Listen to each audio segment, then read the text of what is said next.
नाशिकमध्ये शिक्षक मतदारसंघाच्या निवडणुकीदरम्यान राडा झाला। बीडी भालेकर विद्यालय मतदान केंद्राबाहेर गोंधळ उडाला। मतदान केंद्राबाहेर चक्क पैशांची पाकिटं सापडली आहेत। या पाकिटांमध्ये 500च्या नोटा असून पाकिटं देणारी व्यक्ती किशोर दराडे यांच्याशी संबंधित असल्याचं बोललं जात आहे। या व्यक्तीला पोलिसांनी ताब्यात घेतलेलं आहे।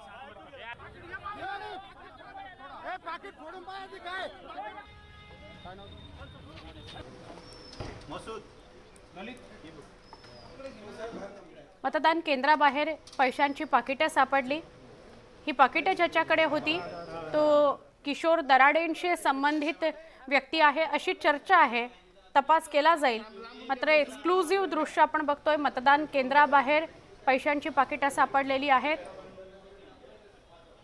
ज्याच्याकडे पैशांची पाकिटं सापडली तो पोलिसांच्या ताब्यात आहे। किशोर दराडे यांच्याशी संबंधित तो व्यक्ती आहे अशी चर्चा आहे। आमचे प्रतिनिधी लक्ष्मण घाटोळ यांना अधिक विचारूया। लक्ष्मण, काय अधिक माहिती, काय समोर येत आहे? खरं तर नाशिक शिक्षक मतदारसंघाची निवडणूक जी आहे ती सुरुवातीपासून वादात सापडली होती। मात्र या सगळ्यामध्ये सर्वाधिक वादग्रस्त उमेदवार म्हणून ज्यांच्याकडे बघितलं गेलं त्या शिंदेच्या शिवसेनेचे उमेदवार किशोर दराडे यांच्या एका व्यक्तीकडे पुन्हा एकदा पैसे आढळून आलेले आहे।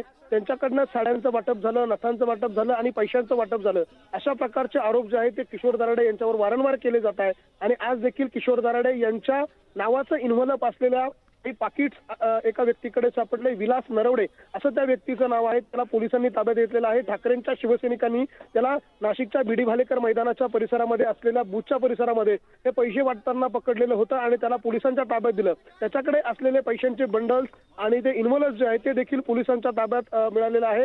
काही वेळापूर्वी ज्या वेळेला त्याला ताब्यात घेतलं त्याच्याकडे तब्बल 1 लाख रुपयांची रोकड ही जी आहे ती जप्त करण्यात आलेली आहे। प्रत्येक इन्व्हॉल्व मध्ये साधारणतः 5 ते 10 हजार रुपयांची रोकड जी होती ती त्याच्याकडे होती। हे पैसे तो कुणाला वाटत होता, कुणाला वाटण्यासाठी ते पैसे त्यांनी नेमके आणलेले होते हे मात्र आता पोलीस तपासात समोर होईल। नाशिकच्या भद्रकाली पोलीस स्टेशनमध्ये त्याला नेण्यात आलेलं आहे। त्या ठिकाणी नाशिक विभागाचे काही तहसीलदार आणि निवडणूक विभागाचे अधिकारी जे आहेत ते देखील त्या ठिकाणी आलेले आहेत। त्यांच्याकडनं आता त्या पैशांचा पंचनामा केला जातोय।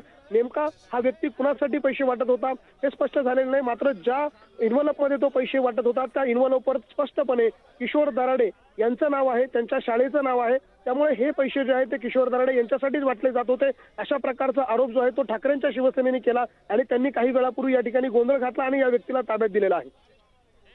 नक्की लक्ष्मण, धन्यवाद आपण ही माहिती दिली त्याबद्दल। सगळा गोंधळ आपल्याला बघायला मिळतोय नाशिकमध्ये। 1 लाख रुपयाची रक्कम सापडलेली आहे या व्यक्तीकडे आणि पाकिटं जी होती त्या पाकिटामध्ये 5-5, 10-10 हजार रुपये भरलेले होते।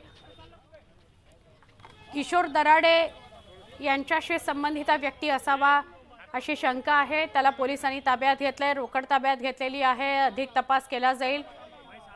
शिवसेना ठाकरे गटानं आरोप केलाय की असा भ्रष्टाचार इथं होतो आहे। मतदान केंद्राबाहेर ही पैशांची पाकिटं सापडलेली आहेत। नाशिकमधून ही बातमी आहे।